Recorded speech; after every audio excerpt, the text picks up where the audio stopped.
Good morning, good afternoon, good evening, whatever time you are watching this.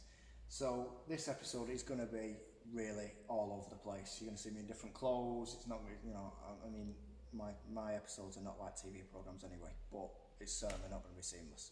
I'll try my best, but it ain't going to be. So some I filmed a couple of weeks ago, some I'm filming now, and some I'll be filming in a couple of days, and then I'll try and splice it all together best I can, that it makes some sense. So what I'll do, like I say, I'll put some footage in from a couple of weeks ago, and then I'll come back to you. Right then, fuel system. So I fitted this tank strap. There's a bolt with a captive nut, a welded on nut on the seat base. I don't know if you'll be able to see, but there's also a bracket here. And this caused quite a bit of a stir. It caused quite a bit of a discussion between me and my couple of my mini friends, because I was saying that it goes into that, and someone was saying no, it goes into that bracket with a captive nut, and then someone was saying no, it goes into there. So anyway, it does go into there. So this was a powder coated bracket that I bought. It's bent out of shape and everything like that, but once it's around the tank I think it'll be okay. So there's a brand new bolt up there, and then I've also got this as well. Where's the other part of it? So I've got a new bolt and a new captive nut for this side. So this just goes on that bracket there, and then that bolt obviously goes through there and ties back up there. Now this was cable tied. This has been powder coated as well. I don't know what it's for, but it was cable tied into there. So I'm just gonna put it back into there. I don't know what it's for, but we're gonna use it anyway. So I've tightened that bolt up there. Put that there. Now it's time to, I've tightened that up as well, so that's now back on. So now it's time to try and get the fuel tank in. So I've got one of these as well, a new foam insert there. Bend this right out of the way.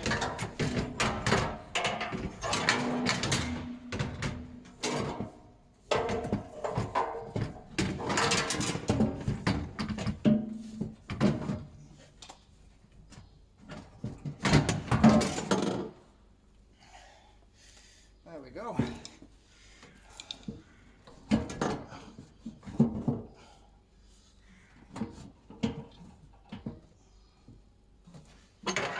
Strap goes around.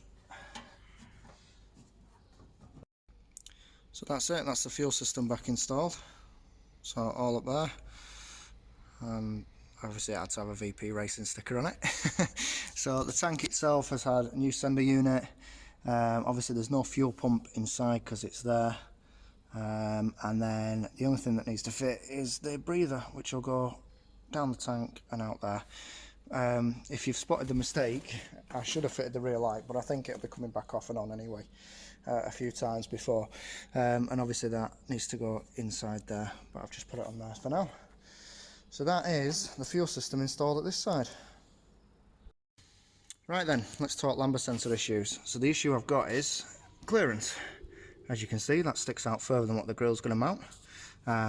We'll resolve this one later, that's not a problem. We can bend that if need be, heat up and bend it, or do something funky with that. So I'm not bothered about that at the moment, it's this that I'm bothered about. So, original plan was to take it off, bung it with this, cut a hole in the side of the manifold there, and weld that in, the Lambda Boss. Unfortunately, as you can see, it is literally just chewing apart on the head of it. So rather than do that, what my plan is now is to cut this, just chop it like halfway down or something, or even just there, because that'll miss. I've used this as a sort of like template, because that's about the same sort of length once it's on the exhaust manifold. There we go. So my plan is to move it to the side here, and that shouldn't cause me any issues. So cut this off. I've ordered a new lambda sensor, so that should be here in a couple of days, and then I can work out doing that.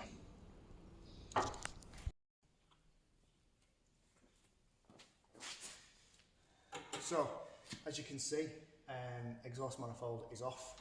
So I've managed to get that off. It was a lot of work to get that off, to be quite honest with you, but it is off. And I've started to weld in the boss for the new lambda sensor there. So hopefully that'll be done pretty soon, get that back on.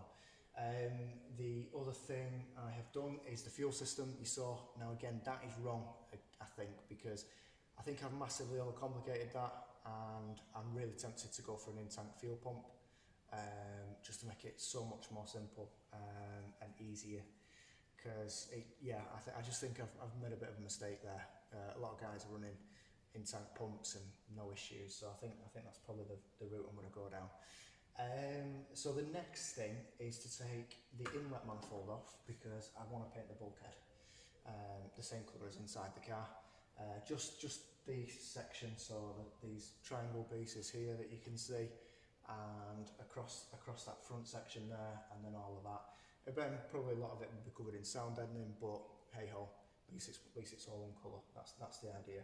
So I'm going to take off the inlet manifold and get that done. Now, this is one thing I did make. So this goes underneath the clutch and brake master cylinders, and it would usually have like a bit sticking off there for the stabiliser bracket. Now, with the inlet manifold being so close to my bulkhead, I can't have that. So what I did is slit it, whacked it in a vise and hammered it over, and then cut it all down, and I'm quite proud of that. I think that's a nice bit of kit. Realistically, I probably could weld that up there, but I think that'll absolutely do the job. And yes, it does fit. So it just goes on there, like so, and again, it's nowhere near the inlet manifold, which is good. So yeah, so what I'll do is, I'm not going to put it on camera because it's pointless. I'll take the inlet manifold off and show you that that's off. So, inlet manifold is off, and I've been sanding and cleaning the bulkhead to get that ready for paint. So it's a nightmare to get my inlet manifold off because of the space. So you have to take this stud and this stud out, and obviously these two bolts here come out, and then the nuts just come off the other ones. So yeah, so that's obviously, like I say, that plate sits on there without that paintbrush in the bloody way. So yeah, so I've done all that now, so I've given it a quick go over, but I'm going to give it a proper wipe down tomorrow, degrease, and then I'm going to brush paint all of this, and then it'll be the same colour as the car. Now, another thing, I've been speaking to Mr. Campion and Mr. Jaguar, Dave Jag. I couldn't understand why my pedals were up like this, and then if you look, it's the bulkhead. It's because them tabs should be inside the box there, and that's what's causing the problem. So I need to unbolt this. Now, looking at this, obviously I know you have some washers and everything here, but it just looks like it's held on with hopes and dreams, this front bit. I'll have to have a proper look at one online, but yeah, getting there. So what I'll do is I'm going to tidy up now, pack up, and then tomorrow we'll carry on. Alright, so that's the gear linkage all mounted back up. So it mounts to the gearbox there for the stabiliser, and then mounts to the back of the box for the selector there. And it runs back up into the car back there. So yeah, so that's all mounted. It's going to need painting again because it's scraped on the curb, because I only had it cable tied up when I moved it. But there you go, it's in, it's on. And there you go, that's had one coat as well. It's going to need a second coat, just make sure I get everywhere. And yeah, I'm quite happy with that, quite happy with how that looks, to be honest. I just need to get up into the top, up there, and up there as well, and then give it all another second coat. I'll be happy with that. So there we go, that's the bulkhead all done now. So it's had two coats, and I'm happy with it. It's got a couple of runs and whatnot, and it's not perfect, but it'll do for me. I even taped around my bolts and washers, look. Woo woo. So yeah, so that's all done now. So next will be to put the inlet manifold back on, the pedal box, the plate and the brakes and everything like that. The only other thing which is a bit disappointing is my belt doesn't fit. This is the alternator in its like most relaxed position, I don't know what to call it, not adjusted really, so it's completely off, and it's close, but it's not close enough. And the other thing as well is, I think that it depends. Once that's on there, I'm not sure if that's going to cause me a problem. If it does, I'm going to have to put a idler pulley in there to bring it down like that, which definitely means it wouldn't fit. So that's something to look at, but no problem. Let me put you back on the tripod. So I'll leave it there for now. Like I say, cracking on. Just a couple of odd jobs to do to get it back to where it was before I started to paint the bulkhead, but it needed doing, so it's done now. So next, like I say, inlet, exhaust manifold on, brakes, start running the brakes and things like that, and the fuel lines and stuff, make sure they're all okay. So yeah, thanks for watching guys, hope you have a great day.